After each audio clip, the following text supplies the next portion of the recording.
এই বাড়ির যে সব খাবারগুলো তোমাদেরকে দেখালাম এগুলো যদি তোমরা খাও তাহলে তোমরা কিন্তু একটা একদম ফিটনেস এর মালিক বাড়িতে থেকেই হতে পারবে। লো friends, welcome to my channel fitness boy Rahul 007।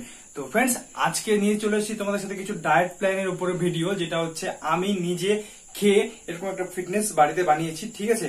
তো তার উপরে আজকে ভিডিওতে, চলো ভিডিওটা লাস্ট অব্দি দেখো যদি তুমি একটা ভালো ন্যাচারাল বডি বানাতে চাও। তো প্রথমে তো ফ্রেন্ডস দেখো, আমাদের বডি বানাতে গেলে আমাকে অনেকেই কমেন্ট করছে সাবস্ক্রাইবারে যে দাদা বডি বানাতে গেলে কি কি করতে হয়। প্রথমে তো যেটা সব থেকে মেন, তোমাকে বডি বানাতে গেলে আগে ডিসিপ্লিন মতন চলতে হবে। যেটা ফার্স্ট কথা, তোমাকে ফার্স্ট যেটা জিমের, ঠিক আছে, জিম তুমি করো না করো, তোমাকে বডি বানাতে গেলে যেটা দিকে গুরুত্ব দিতে হবে সেটা হচ্ছে তোমার ডায়েট। তোমার ডায়েট যদি ভালো হয়, ঠিক আছে, তুমি যদি ডায়েট ভালো নাও তাহলেও দেখবে তুমি একটা হাট্টা কাটা চেহারার মালিক হতে পারবে। তুমি যদি ওয়ার্কআউটও না করো তাও কিন্তু তুমি সেরকম একটা চেহারার মালিক হতে পারবে, কারণ আমাদের বডিতে 50%ই কাজ হচ্ছে আমাদের ডায়েট, মানে বডি বানাতে গেলে। তো সেক্ষেত্রে যদি তুমি ডায়েট ভালো মেনটেন করো অবশ্যই কিন্তু তোমার বডি স্ট্রাকচারটা সেরকম তৈরি হবে। আমি বারবার করে বলেছি, তুমি তোমার বডিতে যেরকম খাবার দেবে তোমার বডিটা কিন্তু সেই স্ট্রাকচার অনুযায়ী দেখবে। একটা বিল্ডিং এ তুমি যত মশলা দেবে সেই বিল্ডিং এ তো ততটা হয়তো মোটা হয়, মশলা কম দেবে সেই দেখবে যে বিল্ডিংটা কিন্তু চিকন হয়, আই মিন ইটের দেওয়াল এই ক্ষেত্রে যেগুলো হয়। তো সেরকম আমাদের বডিতে তুমি যত কিছু খাবার দেবে তোমার বডি সেরকমই হবে। এবার যদি কম খাবার দাও তাহলে কিন্তু তোমার বডি কম গ্রো করবে। তো আমাকে বলছে, অনেকেই বলছে দাদা তুমি কি খাও, একটু ডায়েট প্ল্যানটা বলো তোমার। দেখো, আমি ওয়ার্কআউট করার পরে কিন্তু একটা হাই প্রোটিন সোর্স নেই, যেটা হচ্ছে তোমার হচ্ছে ন্যাচারাল প্রোটিন থেকে যেসব খাবারগুলো থাকে সেগুলো থেকে কিন্তু আমি মেনটেন করি, ওকে। আর ন্যাচারাল খাবার থেকে যদি তুমি খাবারগুলো অ্যাবজর্ব করতে পারো খুবই ভালো, ওকে।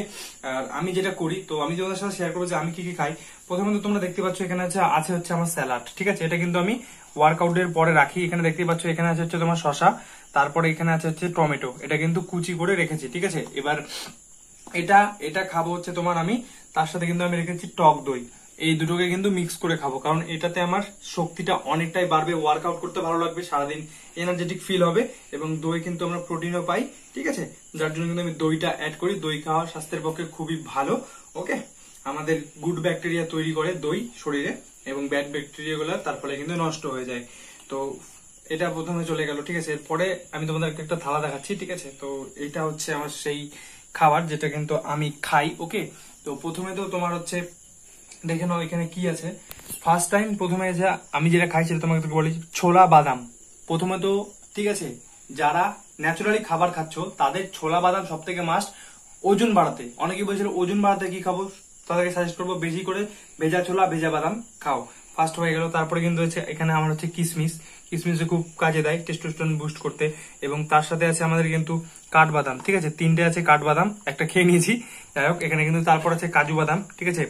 মানে কাজু বাদামে প্রচুর পরিমাণে ক্যালোরি থাকে, ঠিক আছে, প্রায় 1 গ্রামে 120 গ্রাম ক্যালোরি করে পাওয়া যায়। তো কাজু বাদাম খুবই একটা উপকারী, যেটা হচ্ছে আমাদের ক্যালোরিটাকে মেনটেন করতে হবে। ওয়েট বাড়াতে গেলে হাই ক্যালোরি প্রোটিন যুক্ত খাবার তোমাকে খেতে হবে। তারপরে রয়ে গেল আমার খেজুর। অনেকে বলছে দাদা খেজুর কিভাবে খাবো, তো খেজুর কিন্তু ওয়ার্কআউট করার আগে 4টে করে খেতে পারো। আমি ওয়ার্কআউট করার আগেও খাই পরেও খাই। নেক্সট চলে আসলো কিন্তু আমাদের কলা। এই কলাটা আমি আগেও খাই পরে খাই, কারণ কলাটা আগে খেলে কিন্তু এনার্জেটিক থাকে অনেক। কলার মেন কাজ হচ্ছে তোমার শরীরে এনার্জি বাড়ানো, ঠিক আছে, এবং তোমার মাসেলে যে চামড়াগুলো থাকে ওগুলোকে লুজ করে কলাতে, ঠিক আছে। তো কলাটা আমি ওয়ার্কআউটের আগেও খাই। যে কোনো খাবার ওয়ার্কআউটের আগে যেটা খাবে সেটা আধা ঘন্টা আগে খেয়ে নিতে হবে তোমাকে, ওকে।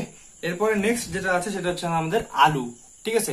তো আলু কখন খাবে বলতো, ওয়ার্কআউট করার পরে এরকম 4 পিস আলু সেদ্ধ কিন্তু খেতে হবে তোমাকে। এটা তোমাদের মাসল গ্রোথ করতে খুবই সাহায্য করবে, যেটা হচ্ছে অল্প টাকায় খুব ভালো একটা ডায়েট প্ল্যান। আর তারপরে কিন্তু তোমাকে অ্যাড করতে হবে ডিম। এবার ডিম যার যেরকম সামর্থ্য থাকবে সে সেরকম অবশ্যই খাবে, 2-4টা। তবে একটা জিনিস মনে রাখবে, সারাদিনে তোমাকে কিন্তু 4টা ডিম কমসে কম খেতেই হবে, ওকে। কারণ আমি তোমাকে একটা কথা বারবার উদাহরণ দিয়ে বোঝাচ্ছি, তোমার একটা ধরো পিলার, এই পিছনে একটা পিলার আছে, তো এই পিলারটাতে মিস্ত্রিটা যেরকম মশলা দিয়েছে এই পিলারটা ওরকমই কিন্তু সাইজে হয়েছে, বাট এখানে যদি কম মশলা দিত তাহলে তো সেই সাইজটা এটা হতো না। তো তোমার বডিতে তুমি যেরকম খাবার দেবে তোমার বডি কিন্তু সেই স্ট্রাকচার হবে। তো আমি এই খাবারগুলো খাই। তোমরা যদি চাও লো বাজেটের মধ্যে কিন্তু এগুলো পারচেস করতে পারবে। আমি বাজার থেকে এগুলো পারচেস করে এগুলো কিন্তু খাই, আর যার ফলে কিন্তু অনেকটাই বডিটা গ্রো হচ্ছে। স্যালাড আছে, টক দই আছে, সব এগুলোই খাই। তো অনেকে যারা আমার কাছে চাইছিল যে দাদা ওয়েট গেইনের উপরে ভিডিও দাও, ওয়েট গেইনের উপরে, তো ভাই এগুলো যদি তুমি কন্টিনিউ 1 মাস খাও তাহলে কিন্তু তুমি 3 থেকে 4 কিলো ওয়েট, যদি কন্টিনিউ এরকম মানে সেম খাবার পর্যাপ্ত পরিমাণে খাও তাহলে কিন্তু তুমি একটা ভালো লেভেলের বডি বাড়ি থেকে বানাতে পারবে। তোমাকে কিন্তু কোথাও যেতে হবে না, আর ওয়ার্কআউটও কিন্তু তুমি বাড়িতেই করতে পারবে। সব থেকে মেন আমি যেটা বললাম, ঠিক আছে। তাহলে আমাদের দিকে কিন্তু ডায়েট প্ল্যান শেষ। ঠিক আছে। এরপরে যেটা থাকছে সেটা হচ্ছে ওয়ার্কআউট। দেখো ওয়ার্কআউটের রুটিন আমার ভিডিওতে আছে, যার যেরকম ওয়ার্কআউট ভিডিও লাগবে আমাকে অবশ্যই বলবে, আমি ভিডিও বানিয়ে দেবো। আর হচ্ছে 3 নম্বর যেটা সেটা হচ্ছে কিন্তু আমাদের রেস্ট। দেখো আমাদেরকে রেস্ট করতে হবে, আমাদের 24 ঘন্টার মধ্যে 7 থেকে 8 ঘন্টা কিন্তু কন্টিনিউ আমাদেরকে ঘুমাতে হবে। আমরা যখন ভালোভাবে ঘুমাবো, তুমি মনে করো একটা কি জিনিস বলো তো, দেখো যে কোনো জিনিস আমরা যখন খাই, ঠিক আছে, সেখান থেকে যেগুলো প্রোটিন পাই, সেই প্রোটিনগুলো আমাদের মাসেল রিকভারি কখন হয় জানো? যখন আমরা গভীর ঘুমে থাকি, তখনই আমাদের মাসেল রিকভারি, যে কোনো বডির রিকভারি খুব তাড়াতাড়ি হয় যখন আমরা ঘুমাই।